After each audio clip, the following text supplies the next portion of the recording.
Good afternoon and welcome to our special committee of the whole meeting for Monday, May 17th at 5 p.m. We've got a full slate of council here tonight, and C.A. Morris, if you can do a roll call for staff, please.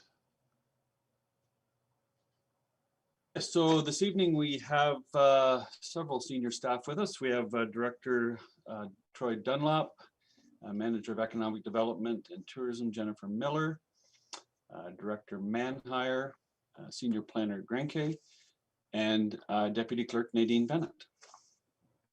Great. We'll move into amendments to the agenda then. Any amendments tonight? Seeing none. Disclosure of monetary interest. Okay, moving on. We have no delegations. We have no adoption of minutes, and I believe we have one report from C.A. Morris. Yes, thank you, Mr. Chair. So tonight's report is an important but somewhat sad one. Tonight is the final committee of the whole meeting for Director Dunlop and Manager Jennifer Miller. They finished their careers here with the town of Smiths Falls later this week. And just wanted to acknowledge that fact firstly, but also talk a little bit about the impact each of these consummate professionals has had during their tenure here. So just quickly, Jennifer joined us almost 3 years ago and has done an amazing job of transforming economic development and tourism. During her time, she created a number of really important pivotal plans, an economic development strategic plan, a cannabis tourism strategy. She helped orchestrate that, first one in the world, we think, to be developed. And it was done right here in Smiths Falls under her leadership. Jennifer did a lot of work with property appraisals and disposing of underutilized town land. So it's now in production, creating jobs and generating tax revenue. So that was a big accomplishment. More recently, Jennifer updated the cultural plan from 2013. It was in need of a refresh, so she did that. Worked very, very closely with Canopy Growth to increase visitation at their visitor center. The pandemic obviously had an impact on that, but once this is over and visitation starts again, her work will endure in that respect. More recently as well, she secured a RED grant, Rural Economic Development Grant, to develop renderings of 20 downtown buildings. Really phenomenal work. And I think it just inspires building owners to look at improvements they could make to their properties. And Jennifer's been a tireless supporter of downtown redevelopment. So that's one example of where she put that into action. As well, during the pandemic, Jennifer really rose to the occasion. She helped support the business community at a very, very difficult time. Helped in terms of accessing supports, financial primarily from other levels of government. Did a great job of pulling people together to look at what the town could do to support small businesses. The one example that comes to mind is the picnic program that got money flowing in the community at a time when people were reluctant to spend money. So kudos to Jennifer for that one. We're just launching the second iteration of that program this week. So that's going to live on. And, you know, at the end of the day, what Jennifer did is she connected people.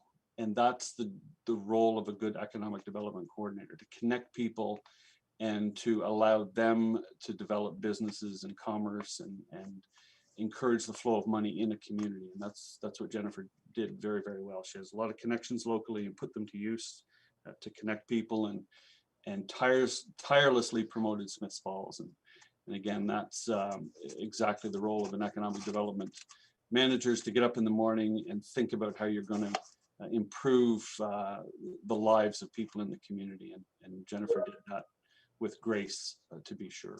So we're going to miss Jennifer in a big way. So her final day is Friday of this week. The other departure is Troy. Troy's been with us for just over 5 years. Had a profound impact on the town of Smiths Falls. His list of accomplishments are great. I won't go through them all, but I'll just highlight a few of the bigger ones, the more profound ones. Troy set the bar for service sustainability reviews. He did 6 of them in his 5 years here. That's an astonishing number because they take an immense amount of time. And he did them in a way that left no stone unturned. And that was the intent of this program, is to tear a program or tear a service apart, put it back together, and find ways of doing it better. And he did that in all 6 cases in a very, very effective way. We're going to see the impacts of that work for years to come in terms of annual operating savings, capital savings, operational efficiencies, and so on. Some of the bigger projects Troy worked on, the Lawrence Street reconstruction was one of his earlier ones. That turned out to be, it was an overdue project to be sure. It wasn't an easy one with a rail crossing and lots of neighbors, but he pulled that one off under some difficult circumstances. He's got the Lombard Abbott intersection project construction ready. We've awarded the contract, so it's a matter of scheduling it at this point. Again, another key project that's going to, you know, obviously it's a very profound impact on the community. The LED streetlight conversion program, he tackled that one and found ways of saving money. We're saving over $100,000 a year in energy costs alone. So again, a high-profile project that resulted in real savings.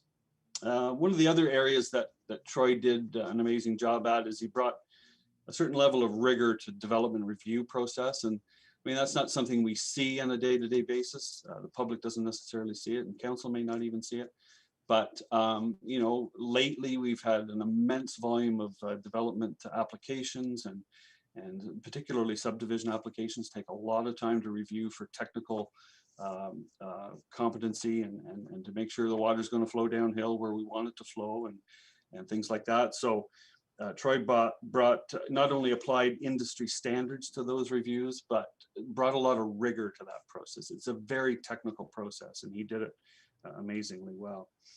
The water tower project, he advanced that. That's obviously a big project. The EA is well underway. We have a site. We have some more work to do, but he certainly brought that one a long way. One of the other things he did was he right-sized the fleet in public works and utilities. And, you know, there's no right or wrong size, but I can tell you he's developed a better fleet complexion within his department. And that means not only having the right equipment and good equipment, but not having too much of it. That gets expensive to replace and to maintain. And so he reduced the number of vehicles, rolling stock as we call it. I think 7 or 8 pieces were removed from the fleet, others were added, but generally we have a better fleet complexion now because of it. Troy did a lot of work with asset management. There's an immense amount of work to be done there, but he really got us on the right track in terms of, you know, condition assessments, life cycles, that kind of stuff. And through Troy's leadership, he brought millions of dollars in funding to this community. Beckwith alone, he secured over $4 million for phase 1 and phase 2. So that's a remarkable achievement. And of course, I would end this list with the crown jewel, the Beckwith Street reconstruction, revitalization. That's, I don't have to tell council, but that's a very complex project. There are a lot of moving parts to a downtown project, especially one with a huge right-of-way and lots of aging infrastructure. So he did that, you know, and we also tested the limits of winter construction. That's new for Smiths Falls, new for a lot of communities, and it worked amazingly well. He did this during a pandemic, and he brought it in under budget and on schedule. And I think that epitomizes how Troy rolls, and he will be missed. So, Mr. Chair, I would offer an opportunity for either Jennifer or Troy to say a few words. Okay, Director Dunlop. Thank you, Mr. Chair. I just want to say it's hard to believe, firstly, that 5 years have passed in Smiths Falls. I myself have seen a lot of change in this period. We've had a lot of employment and commercial growth in those 5 years. A housing boom has started. It's a very different scene than when I arrived in early 2016. I want to say it's been a tremendous pleasure to serve the residents of Smiths Falls. I've learned a lot. I've taken a lot of pride in making myself available. I know I've had a lot of conversations with residents at the end of their driveways in the last couple of years, and it's presented a good learning opportunity both ways. And you know, I take pride in all the efforts I've made to be available to the public and learn from one another. I want to thank council for all the support in we'll say a plethora of changes this department has made over the last 5 years. We've really transformed a lot of our operations, and I have to say I really you know, I really want to thank my staff who've lived those changes. They've been fantastic to work with. They've been very collaborative in transforming how we do things.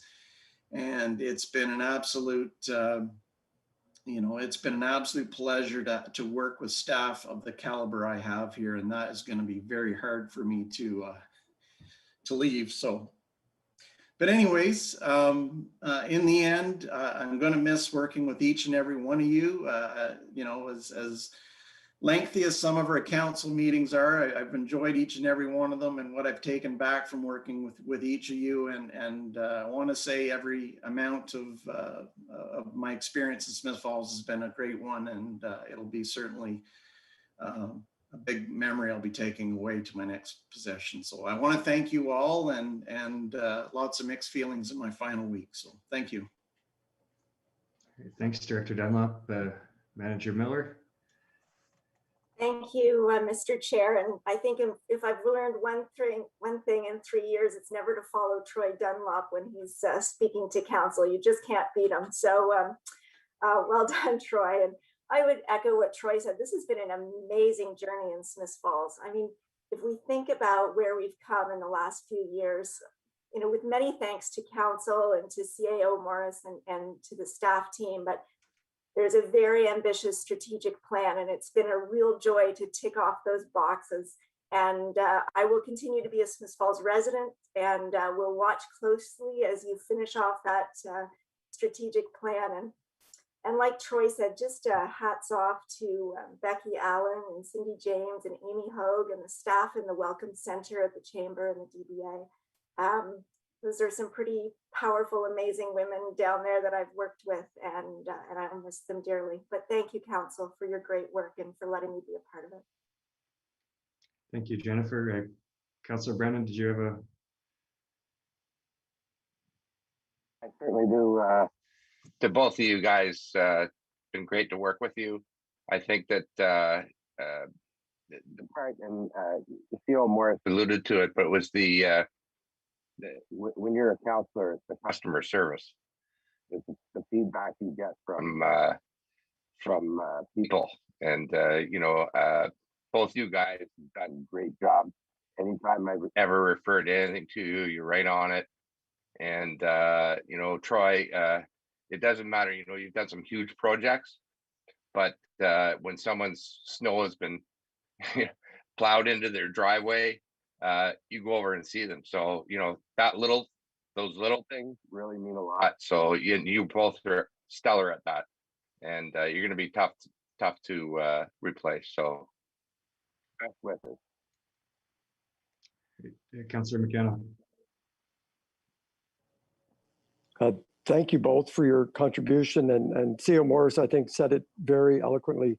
He did make one slight mistake when he spoke. He said that your career in Smiths Falls have come to an end, both of you. But I think if the stars align, and this doesn't happen very often, and the opportunities were there, both of you would be welcomed back with open arms. Thanks, Councillor McKenna.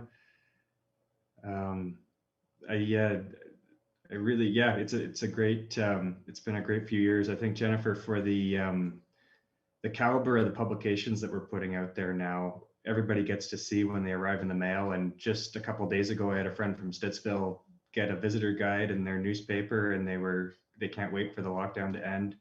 But I think one thing that can often get overlooked is not only when you're in your role are you dealing with, the big rollers and the canopy growths and the big money that comes through town.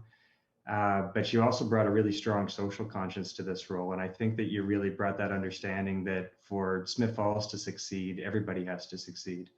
And that's something that I hope that really becomes a legacy for you in this position for us at the town. So best of luck. And Troy, I know, your footprint across Lanark County is undeniable. The communities you've worked in, and I'm really happy that Smith Falls got to be a part of that. I know a lot of us younger engineers in the engineering community really look up to your leadership and aspire to try to become that kind of a professional in the community. So your leadership is second to none in that area. So we wish you the best of luck in Frontenac, and we'll definitely miss getting your reports around the council table. So if there's no further questions or comments, we'll move on to our first in-camera issue with Director Dunlop. We'll take a motion to move in camera. Moved by Councillor Dwyer, seconded by Councillor Alford. All those in favor? That is carried.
Great, thank you for staying with us over the break.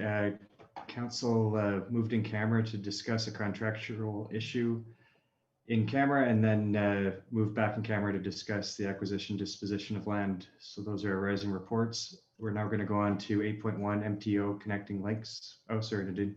Sorry, if we can just confirm that council gave direction to staff on both of those items for the minutes. Yes, yeah, council gave direction to staff on a contractual issue and an acquisition disposition of land. Thank you. You good? Okay, great. So we'll move to 8.1 MTO Connecting Links Program Report with Director Dunlop. Thank you, Mr. Chair. The report that's before committee this evening is to seek out council authorization to execute an agreement with the Ministry of Transportation with respect to intake 6 of the Connecting Links program for 2021-2022. Taking council back in August of 2020, the last, or we'll call it intake 6 of the Connecting Links program opened up. Eligible projects under that program were eligible for up to 90% funding to a ceiling of $3 million on roadworks, and also 90% funding on bridge works up to a ceiling of $5 million. In October of 2020, council provided direction to staff to submit an application for the construction of Becca Street Phase 2. When we extracted all of the connecting links eligible work, which essentially is your 3 travel lanes, all the construction work associated with that, your curbs, your traffic signals at Beckwith and Elmsley, a pedestrian crossing, a stormwater drainage system, which is a different component from the first round, and lighting at the signalized intersections. So we put in for a project that had a value of $2,105,964. That's the net HST figure. The total project that was estimated for phase 2 at that point in time was $5,097,968. On April 8th of 2021, we were very pleased to receive notice from the Ministry of Transportation that we were successful and did receive the full complement of the funding that we had asked for. That corresponds to $1,895,368. When you take that cost and you apply it to the collective total of the Beckwith Phase 2 project, we're speaking of a grant that's been secured to the tune of 37% of the total project. Under the terms of the agreement with the province, that will expire on March 31st of 2023, meaning the work would have to be completed by the end of the calendar year of 2022. That, of course, lines up with the Council Strategic Plan Priority 3.7 to have Becca Street reconstructed and completed by the end of 2022. So tonight we're seeking a resolution to pass a bylaw to authorize the signing of an agreement with the Ministry of Transportation and thus advance the next stage of implementing the Phase 2 project. Thank you. Great, thank you, Director Dunlop. We have Councillor Dwyer. Thank you. I don't have any questions on the report, aside from asking Troy if in his new capacity in another rival municipality, he would be at all opposed to coming back for the final ribbon cutting when we finish this colossal project in 2 phases within 1 term of council. Absolutely. I'd love to hold the big scissors, so. Great. Absolutely. It's been a wonderful journey. It's a fantastic project, and the news from the Ministry of Transportation in April was music to my ears. So it's great to hear the province support us on this critical second phase of the project. So thank you. Great. Well, I'm seeing lots of nodding heads and thumbs up, so we'll hold you to it to come back and visit us. I'm wondering just if it's handy or roughly how much have we gotten for Becca Street now all in?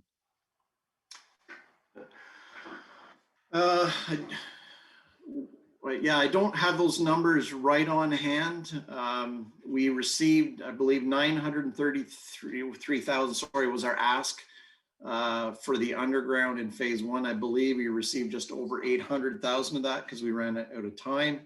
I can't recall the exact amount for the connecting link, but it was certainly just under 2 million. So we're certainly in the 4 million territory with the numbers we have before us tonight. So Awesome.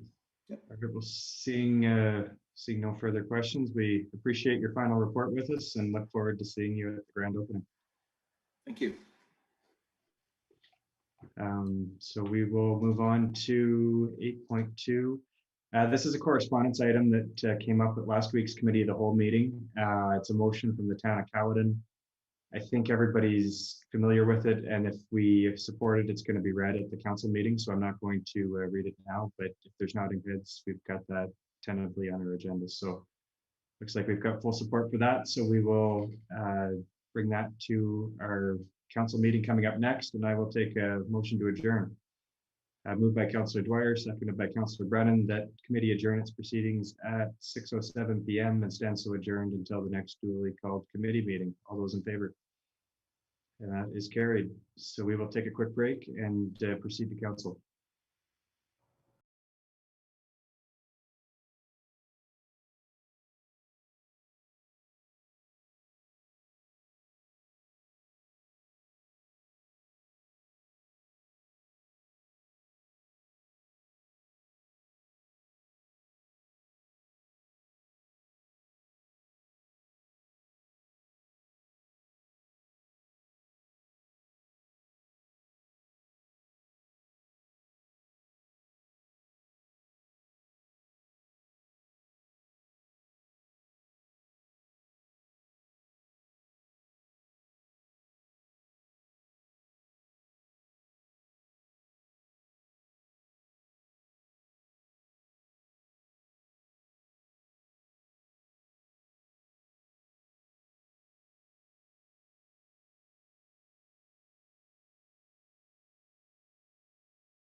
Good evening. Welcome back to this regularly scheduled meeting of Smith Falls Town Council for Monday, May 17th. We have all members of council present. I've got one announcement tonight, and that relates to National Accessibility Week.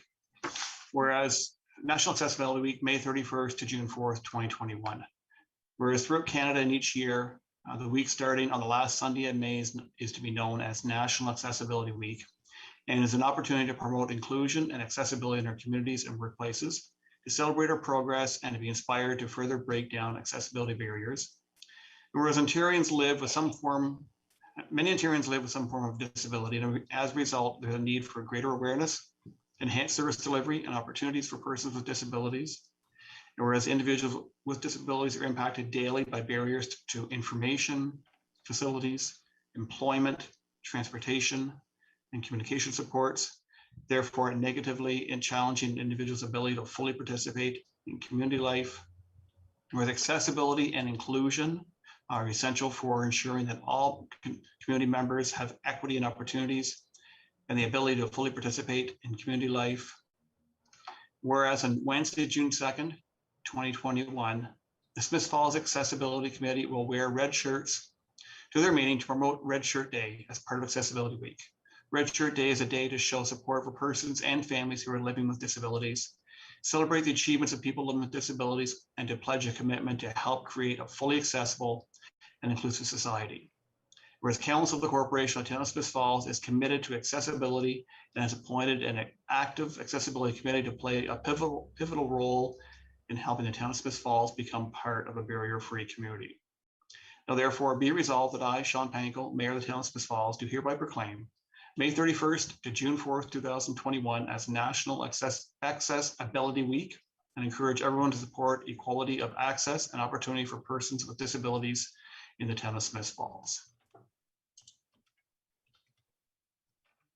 I will ask for disclosure of monetary interest. I see none. I have no delegations this evening. We do have adoption of minutes with Councillor Allen, please. Yes, moved by myself and seconded by Councillor Dwyer that the minutes of the April 19th, 2021 council meeting be approved as circulated. Thank you. Moved by Councillor Allen, second by Councillor Dwyer, that the minutes of the April 19th, 2021 council meeting be approved as circulated. All in favor? That's carried. Reports. I believe we have a few reports this evening. I'll start with Councillor Dwyer, please. Thank you, Mayor Panko. I have one on behalf of REAL, the Rideau Environmental Action League. Spring is a very, very busy time for REAL, and granted, COVID has slowed us down